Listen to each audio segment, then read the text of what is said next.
Yeah, we're live. We are live from Minnetonka. not Jerusalem. Yeah. Not Jerusalem. All right, guys. We are doing a live from another location. As of now, undisclosed location, but so worth it, right? Because got a little bit of a view, kind of blurry because I can't figure out how to unblur my camera background. But the best is that 3 days ago we were literally reeling with the news that the war was about to break out again, and all we could think of was, wow, this time we're really going to get stuck outside the country. And I then thought, between Saturday to Sunday night, or Saturday night to Sunday morning, Trump called it off. No more war. So we're now sitting here in basically like deja vu. It's deja vu all over again. They are back at the negotiating table, even though they negotiated and had a deal. And now we're basically talking about some of the same things, more or less the same things. And so it's no, all happening all over no, no, again. yes. um, they're talking about the Strait of Hormuz. They're talking about who else can have arms. They're talking about some of the Iranian proxies being disarmed. Anyway, just some crazy, basically the same stuff all over again. But we've got some. Let's go through some of it. Uh, First of all, the biggest thing right now is Iran. Is Iran going to get control over the Strait of Hormuz? That is the main thing. And they're in heavy negotiations right now with Oman. And I'll show you on the map where that is so you can see like how those two countries would be controlling it. However, then there's the UAE and Bahrain and Qatar right in the middle, and what happens to them. So that is going to be interesting. Now, Israel and Lebanon, or Israel and Hezbollah with Lebanon. Now, Israel and Lebanon are in talks, actually. I think they're in Rome right now. The representatives of the governments are in Rome to continue their normalization talks, or whatever it's supposed to lead to. But Hezbollah and Israel were going at it again today. So that is a little bit of breaking news. And where is that going to take things? Like, is it going to drag the region back into war? We're also going to talk about who else is getting involved now. Now, Iran is, there's a couple of, there's a little bit of military activity going on with Iran. However, they're mostly quiet. But the Houthis and Saudi Arabia are getting a little bit more active. So now that is a little bit of like, that's the undercurrent to the bigger news. But now also, like, the U.S. citizens around the region were warned last week, for like on Friday, Saturday, like I think it was, no, maybe it was like Saturday. Leave, either leave or be prepared to be stuck, is what they were saying. I had, as usual, a lot of people contact me when they get news like this, like, oh, should we travel to the Middle East? Should we not send our groups? Are we going to get stuck there? And I never know what to say, but I could tell you that though we were not there at the time, we were outside. We were outside. We're in Europe, but where, like, people were asking, should we Mm, stay? Should we go? Should we send a group? Should we not? I had friends asking, okay, are we preparing for a bomb shelter run tonight? And literally everybody thought they were going to be in the bomb shelter on Saturday night. That was pretty much the prevailing thought. And then woke up on Sunday, checked the news, and Trump said, I canceled the attack. I canceled the attack. So what is going on? There's a few interesting things that they've been saying. Like, for instance, Trump has been saying, well, it's like a meeting. It's alive. So they're saying in the U.S. that the U.S. is almost out of its missiles, its long range missiles. Okay, but was anybody counting? Anyway, of course they would have known that, right? But at the same time, I heard that there are more American refueling planes being sent to the region. So how do you so what's the truth, or are both things true that are contradictory? Because if America's running out of missiles and so then it's like, okay, so we better not, go to war because we don't have enough missiles.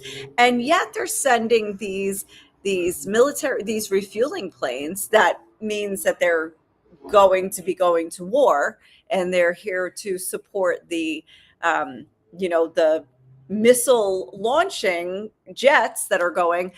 So what's exactly the deal with that?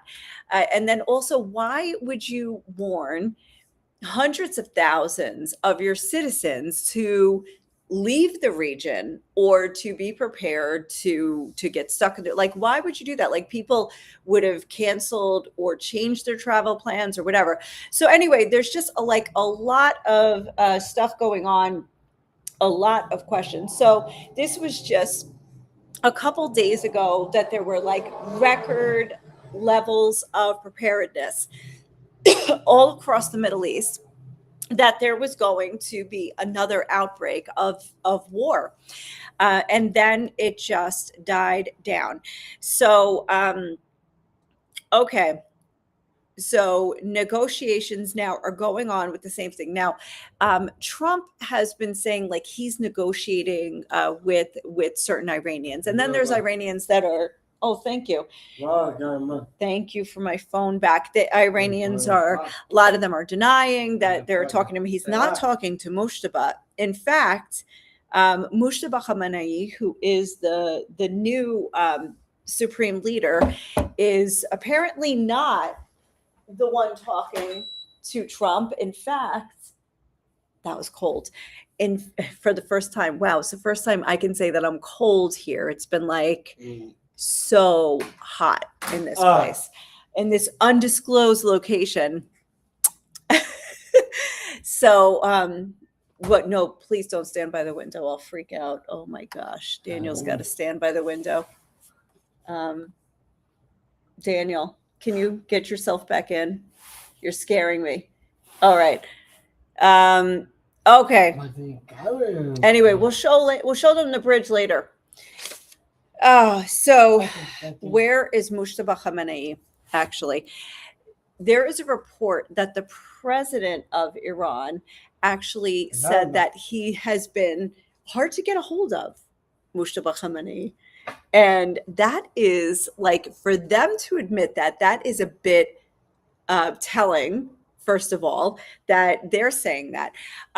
So that's one thing that is weird that's going on. There's also a lot going on. Iran is apparently mobilizing or training, or has its ground troops on a state of high alert. So now I don't think it's necessarily that they're preparing for, can you move? Thank you. So I don't have to worry about that. Okay. So they have ground troops. So is it for the Kurds, or are they expecting an American incursion? So there's different things like that. But all right, let's go through some of the notes. So also I mentioned Pezeshkian, who is the president, and apparently some of the Iranian parliament members are working to oust him. And they claim that he is the one leading negotiations with the U.S. and they don't like negotiations with the U.S. That the Strait of Hormuz belongs to Iran, and that tough action must be taken against the U.S. So that is apparently what's going, maybe the friction that's going on in the Iranian government. itself.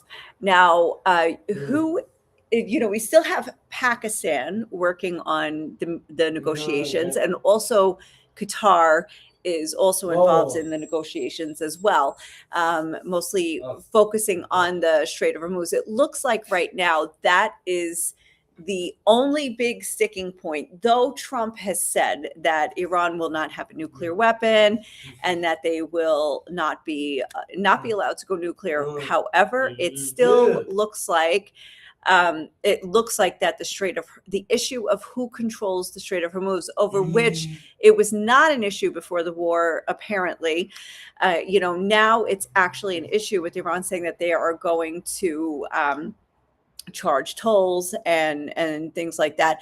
Now, there was, I want to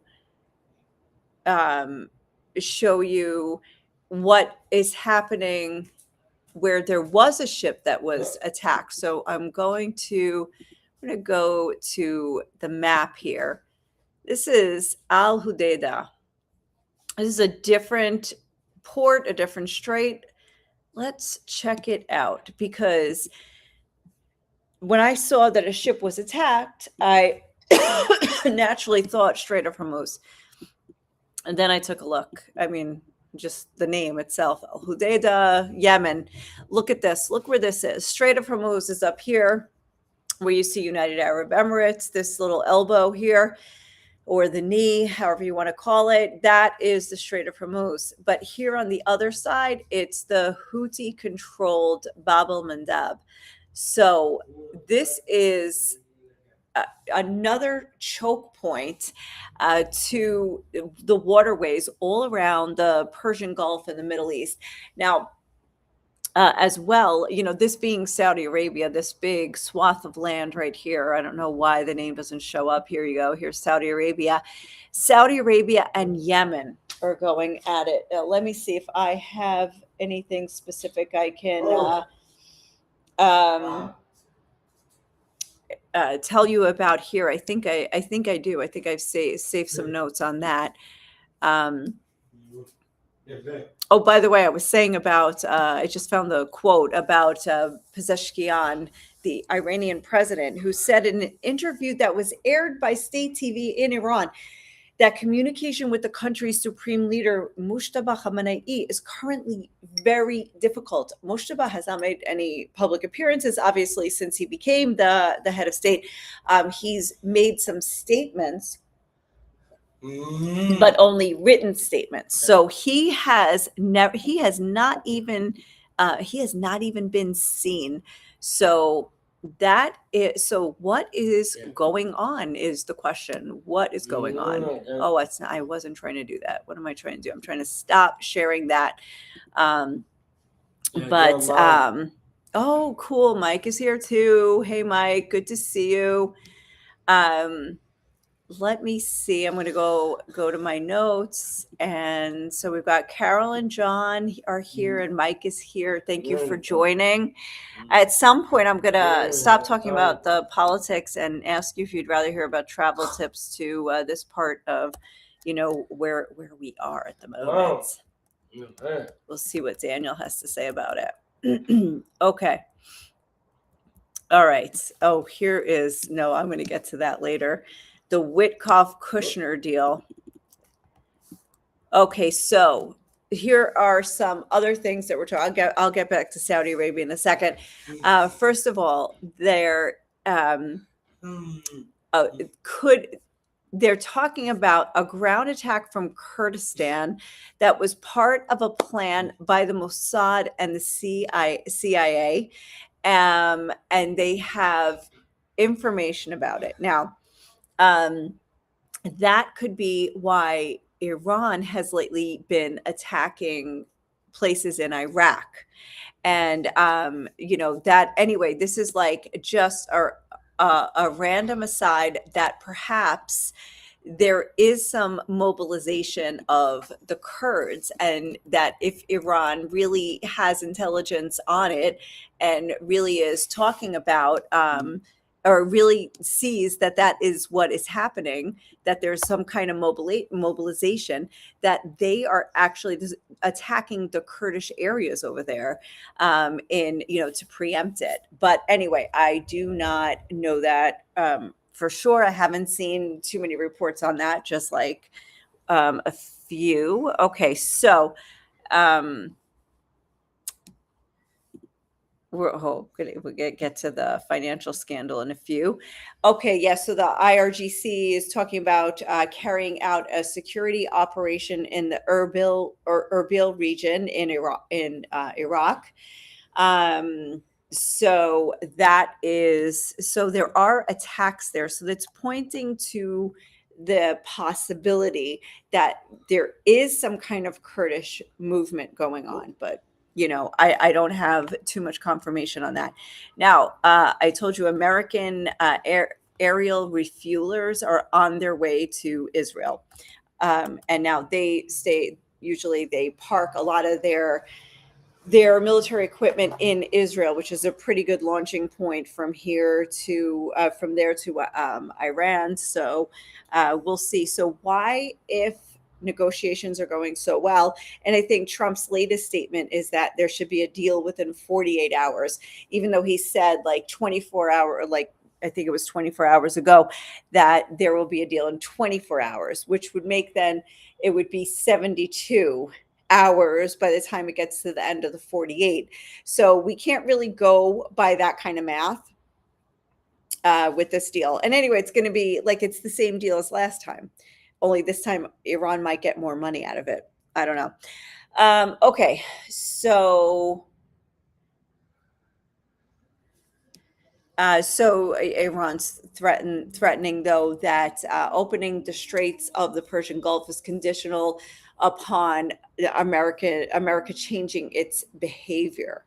And so, the talk, it's like always the talk, the back and forth, and, the ping pong of rhetoric between, ping pong, basically, essentially between the Iranian regime and one man in the White House. And that's pretty much how it goes in general. So Iranian media outlets are saying that talks between Iran and Oman regarding a corridor in the Strait of Hormuz have entered a new phase, despite disruptions from the United States. The sources report understandings with Oman regarding Hormuz are within reach if the United States ceases its interference. The talks between Iran and Oman are focused on a new corridor that will ensure the safe passage of ships in the Strait of Hormuz. The new corridor will safeguard Iran's sovereign interests as a coastal state.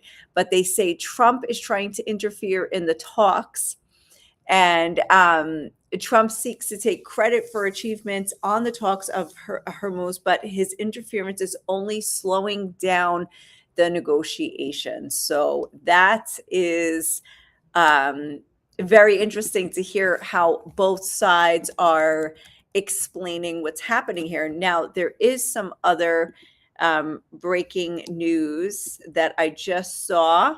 Report that Iran and Oman nearing a deal that will restore the U.S. truce. So it's like we're just getting a deal to go back to the deal. You understand what I'm saying? Like, this is not a new deal. This is just a deal to go back to the deal that everybody agreed upon. And that's even without like any war. It's just like threats. Okay, so let's see. Iran has warned Gulf states that any new U.S. attack on its territory would trigger retaliation against critical energy infrastructure across the region. Wow, why are we even talking about attacks right now? That's interesting. Hold on. Araghchi, the foreign minister, spoke with his Saudi, Turkish, and Qatari counterpoints, as well as Pakistan's army chief. He urged Washington's Gulf allies to use their influence with Trump, which allegedly this was the reason Trump called off the attack, but they want them to dissuade him from launching renewed strikes. So, why are they talking about renewed strikes if Trump is talking about a deal within 48 hours, 24 hours, 48, 72, whatever, but he's talking about an imminent deal. And now Aragchi is saying there better not be more strikes. If America targeted Iran's infrastructure, they would retaliate by striking Gulf states. Now, this is totally deja vu, but where is this coming from? Why are there two different lines of talk coming out? We're close to a deal. Don't you dare strike us. We'll retaliate against your allies. So, what is actually happening? Where is this coming from? I find this fascinating. So this basically just goes to show that we don't know what is going on behind the scenes. We don't, we don't necessarily have to take all of this, the words like back and forth. Don't get stuck on the back and forth. Like, take a big picture approach to it, because there's too much back and forth that is meaningless. Like, a lot of the shots in between, the ping pong shots, are meaningless. And so we have to take a step back and look at what they are. Look more at the actions than the words. But I see there are some comments here. Let me see. Mike says there were 5 in the sky this morning. Are you referring to, I'm sorry, I'm just catching your message, your comment late. Are you referring to the refueling planes?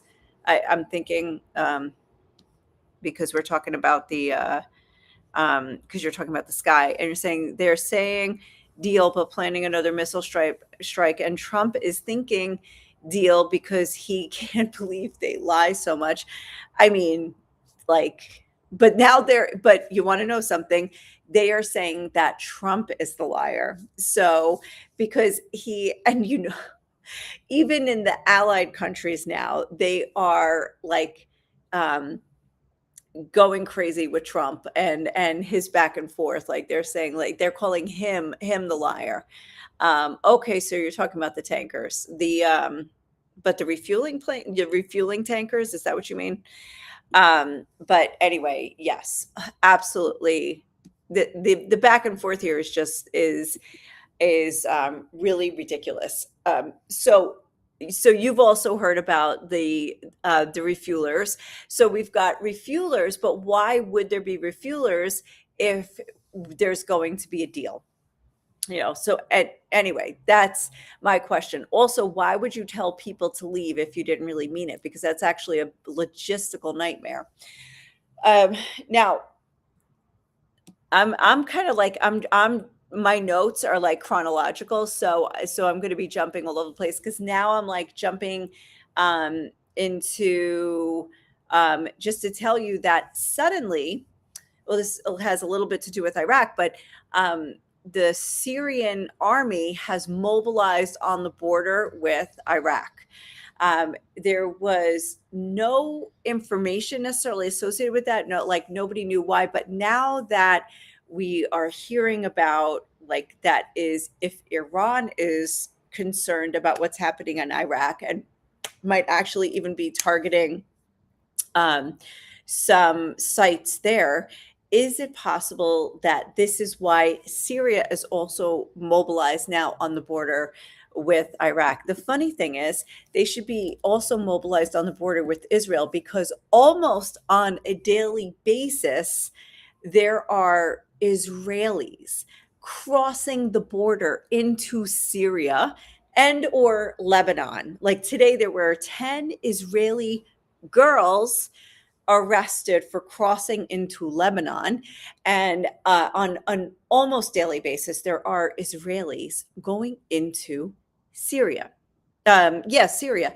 And they're just civilians, and they are just finding ways across that a porous border into this country where the military is, their own military is, but it's an enemy state, like there's no diplomatic relations. They may be trying in both the countries to get some kind of normalization deal. So why is this happening? it's a subject for an entire episode on its own, but they are trying to settle, like there are settlements like in the West Bank, like there were in Gaza. They are trying to settle and put Jewish claim to areas of Lebanon and Syria. Now, at the moment, it is merely a pipe dream. It's not something that is going to happen. But the persistence of this movement and this theology is not going to give up easily and not going to give up anytime soon. And as long as they can keep getting across the border, they are going to go. So this creates also a nightmare for the military.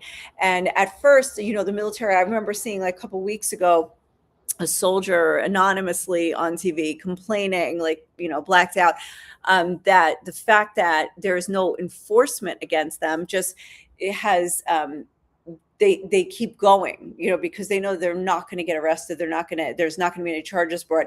So lately, apparently, there have been charges brought, and so possibly it's going to create some, kind of. It's going to dissuade them from doing it, but we'll see if that happens. I don't think there's some things when it's a belief you can't be dissuaded. Like you're like, for instance, what's going on? Like yesterday, there was a massive protest of ultra Orthodox in Jerusalem, and I think I didn't really read hardcore the news on this, and I wasn't there to experience it myself, but the Orthodox who want to serve in the army versus the ones that are against serving in the army. What was that? Weird sounds in the Airbnb. Okay. So anyway, so that is massive protests everywhere, and all, driven by beliefs and things like that. So, okay, so the Syrian military of defense ordered its forces to move to alert level 3 and to deploy forces along the border between Syria and Iraq. Yeah, that's it. Like there wasn't much reason given, but now I'm just speculating that it's possible because Iran is also now moving to the border. Why don't we just see where that would be? We should. I think usually the map gives us some kind of indication of what it helps us see, like what possibly could be going on. All right, so Syria up here, border with a very large border, very long border with Iraq. Okay, and then there's a lot of land between Syria and Iran. So it may not pose, Iran doesn't pose an immediate threat to Syria, but you could see like how, so if they're like, let's say they're attacking in Erbil, which is up here. So I don't know. Anyway, this is just something to monitor at the moment, is that like I can't conclusively say that I know what's happening here. I would just say it's definitely something that we should monitor. Oh, I lost my place here. Let's see. About this, the official Syrian media outlets are not reporting anything on this matter. Okay. That main source is from a Saudi outlet, but still very interesting. It definitely caught a lot of people's attention when that happened. Okay. So let's see. We covered the Strait of Hormuz and all of these, what shipping lanes and everything like that. What does President Trump say about it? If they backtrack again, they will suffer a severe blow. They know it. They understand it. I will have no choice. They must not have nuclear weapons. It's very simple. The Strait of Hormuz will open very soon. And if not, they will suffer a very severe blow. And then the Strait of Hormuz will open. So anyway, then he had said, we will know within 24 hours where we stand. Okay, so is the clock ticking? don't hold your breath on a ticking clock. That's for sure. We've got a lot of back and forth before we get any action or lack thereof. So, all right, let's see. There were actually explosions overnight in the United Arab Emirates, and it may not have been Iran, it might have been the Houthis. So, why would the Houthis have done that? Yeah, I don't have an answer to that. I told you that the Houthis also hit a Saudi tanker and they took credit for that, but they didn't take credit for the UAE. So anyway, that is unconfirmed. Okay, and something else about the Syrian army. Okay, but okay, yeah, military reinforcements of the Syrian army on the border with Iraq have been documented. But again, I don't know anything about that. Like why? It's not necessarily why. Oh, wow, Mike said a lot, and I'm like off screen. All right, hold on. Oh, I read this one. We're talking about they're saying deal and planning of their missile strike. Yeah, okay. Let's see. The new pandemic has hit Israel now, and people are starting to lose their screws. Well, I think they lost their screws long ago, but I don't know if we and then heading across the borders. Oh my gosh. Back to with these guys going to Syria and stuff like that. Wow. I think it's yeah, and it's not going to stop. By the way, they're going to keep doing that. There's something here. Oh yeah. So last but not least, here is a another interesting thing. Now I can't say that this is confirmed because this is only this is coming out from Iranian media. But look at this. Iran has accused Jared Kushner and Steve Witkoff, these are the guys running the negotiations for the U.S., of participating in an alleged $9 billion insider trading scheme involving confidential peace negotiations and sensitive information about global oil markets. According to the allegation, individuals with advanced knowledge of diplomatic developments may have been able to predict how negotiations, military tensions, or possible agreements would affect energy prices and position themselves financially before the public received the same information. If proven, this would represent far more than ordinary political corruption. It would mean that private individuals potentially used access to national security discussions and international diplomacy to generate enormous profits, while millions of ordinary investors remained in the dark. However, these are extremely serious accusations that should not be treated as established facts without credible evidence, transparent investigations, and due process. All right, but this is what the Iranians are saying. And this is crazy. Look at this. This is Jared Kushner, this is Steve Witkoff.